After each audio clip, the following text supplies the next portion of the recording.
Tehran, মধ্যপ্রাচ্যের আকাশ এখন বারুদের গন্ধে ভারী। ইরান ও ইসরায়েলের মধ্যে সরাসরি যুদ্ধ শুরু হওয়ার পর পরিস্থিতি ক্রমেই নিয়ন্ত্রণের বাইরে চলে যাচ্ছে। ইরানের ইসলামী বিপ্লবী গার্ড বাহিনী ঘোষণা করেছে ইসরায়েলকে কোনোভাবেই রেহাই দেওয়া হবে না। তারা অঙ্গীকার করেছে যে ইসরায়েলি বাহিনী যেখানেই থাকুক না কেন সেখানেই তাদের উপর চরম আঘাত হানা হবে। সর্বাত্মক সংঘাতের সূচনা গত 28 ফেব্রুয়ারি 2026 তারিখে ইসরায়েল ও মার্কিন যুক্তরাষ্ট্র যৌথভাবে ইরানে এক বিশাল বিমান হামলা চালায়, যার নাম দেওয়া হয় অপারেশন এপিক ফিউরি। এই হামলায় ইরানের সর্বোচ্চ নেতা আয়াতুল্লাহ আলী খামেনি নিহত হয়েছেন বলে খবর পাওয়া গেছে। এই ঘটনার পর ইরান তার ইতিহাসের সবচেয়ে ভয়াবহ প্রতিশোধমূলক অভিযান শুরুর ঘোষণা দেয়। ইরানের বর্তমান অবস্থান ও হুমকি। সরাসরি ক্ষেপণাস্ত্র হামলা। ইরান ইতিমধ্যেই ইসরায়েলের মূল ভূখণ্ড লক্ষ্য করে শত শত ব্যালিস্টিক ও হাইপারসনিক ক্ষেপণাস্ত্র নিক্ষেপ করেছে। মধ্য ইসরায়েলের বেইত শেমেশ সহ বিভিন্ন এলাকায় এসব ক্ষেপণাস্ত্র আঘাত এনেছে।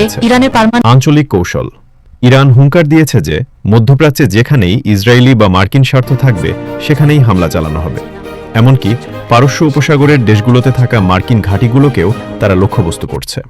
হরমুজ প্রণালী বন্ধের হুমকি। ইরানের সামরিক কমান্ডাররা কৌশলগতভাবে গুরুত্বপূর্ণ হরমুজ প্রণালী বন্ধ করে দেওয়ার ঘোষণা দিয়েছেন। এর ফলে বিশ্ববাজারে জ্বালানি তেলের দাম আকাশচুম্বী হওয়ার আশঙ্কা দেখা দিয়েছে। ইউরোপীয় দেশগুলোকে সতর্কবার্তা। ইরান, জার্মানি, ব্রিটেন ও ফ্রান্সের মতো দেশগুলোকে সতর্ক করে বলেছে তারা যদি ইসরায়েলকে রক্ষায় এগিয়ে আসে তবে তাদের বিরুদ্ধেও যুদ্ধের ঘোষণা দেওয়া হবে। ইসরায়েলি প্রধানমন্ত্রী বেনিয়ামিন নেতানিয়াহু এই যুদ্ধকে দ্রুত এবং নির্ণায়ক বলে অভিহিত করেছেন। ইসরায়েলি বাহিনী তেহরানের প্রেসিডেন্সিয়াল প্যালেস এবং সুপ্রিম ন্যাশনাল সিকিউরিটি কাউন্সিলের কার্যালয়েও হামলা চালিয়েছে। তারা দাবি করেছে যে ইরানের বিমান প্রতিরক্ষা ব্যবস্থা প্রায় ধ্বংস করে দেওয়া হয়েছে। জাতিসংঘের মহাসচিব এবং অন্যান্য বিশ্ব নেতারা অবিলম্বে যুদ্ধবিরতির আহ্বান জানিয়েছেন। তারা আশঙ্কা করছেন যে এই সংঘাত তৃতীয় বিশ্বযুদ্ধের দিকে মোড় নিতে পারে। মার্কিন প্রেসিডেন্ট ডোনাল্ড ট্রাম্প ইরানের জনগণের প্রতি বর্তমান সরকারকে হটানোর আহ্বান জানিয়েছেন। ইরান স্পষ্ট করে দিয়েছে যে তারা এই লড়াই থেকে পিছু হটবে না। ইসরায়েলকে রেহাই না দেওয়ার যে ঘোষণা তেহরান দিয়েছে তা পুরো অঞ্চলের মানচিত্র বদলে দিতে পারে বলে বিশ্লেষকরা মনে করছেন।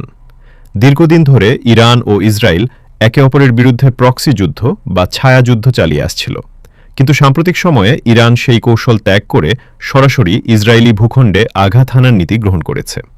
ইরানের সামরিক বিশ্লেষকদের মতে ইসরায়েল যদি ইরানের মাটিতে পা রাখে বা আকাশপথ ব্যবহার করে তবে ইরানের ফাত্তাহ 2 এর মতো হাইপারসনিক ক্ষেপণাস্ত্রের লক্ষ্যবস্তু হওয়া থেকে তারা বাঁচতে পারবে না।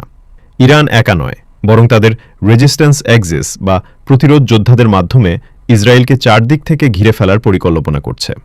Hezbollah, Lebanon. উত্তর দিক থেকে ইসরায়েলের গ্যালিলি অঞ্চলে নিয়মিত রকেট ও ড্রোন হামলা চালিয়ে যাচ্ছে।